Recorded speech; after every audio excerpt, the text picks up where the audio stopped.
પોરબંદરના ચકચારી ગેંગરેપ કેસમાં મુખ્ય આરોપી જયરાજ છુંડાવદરાની ધરપકડ બાદ આજે શહેરના નસનટેકરી વિસ્તારમાં તેનો વરઘોડો કાઢવામાં આવે છે। આ દ્રશ્યો જોવા પણ આસપાસના લોકો ઉમટી પડે છે। પોરબંદર શહેરમાં આવેલા વૃંદાવન પાર્ટી પ્લોટમાં 22 તારીખની રાત્રિના ગેંગરેપ જેવી ગંભીર ઘટના પોરબંદરમાં બને છે। આવી ઘટના બનતા પોરબંદર વાસીઓ પણ ચોંકી ઉઠ્યા હતા। પરંતુ આ ઘટના બનતા બાદ શહેરના ઉદ્યોગનગર પોલીસ સ્ટેશનમાં ફરિયાદ દાખલ કરવામાં આવે છે। અલગ અલગ ટીમો બનાવવામાં આવે છે અને વન બાય વન એક પછી એક આરોપીની ધરપકડ કરવામાં આવે છે અને છેલ્લે મુખ્ય આરોપી જયરાજ છુંડાવદરા જે ફરાર હતો તેને અમદાવાદથી પોરબંદર એલસીબી ધરપકડ કરે છે અને પોરબંદર ખાતે લાવવામાં આવે છે। મુખ્ય આરોપી જયરાજ છુંડાવદરાની ધરપકડ બાદ આજે પોરબંદર શહેરના નસનટેકરી વિસ્તારમાં તેનો વરઘોડો કાઢવામાં આવે છે।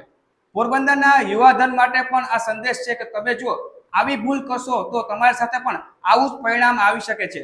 શહેરના નસનટેકરી વિસ્તારમાં મુખ્ય આરોપી જયરાજ છુંડાવદરાનો વરઘોડો કાઢવામાં આવે છે। પોરબંદર પોલીસ દ્વારા આ કેસમાં તમામ આરોપીની ધરપકડ કરવામાં આવી છે અને હાલ તો પોલીસ દ્વારા આ કેસની આગળ તપાસ ચલાવવામાં આવી રહી છે।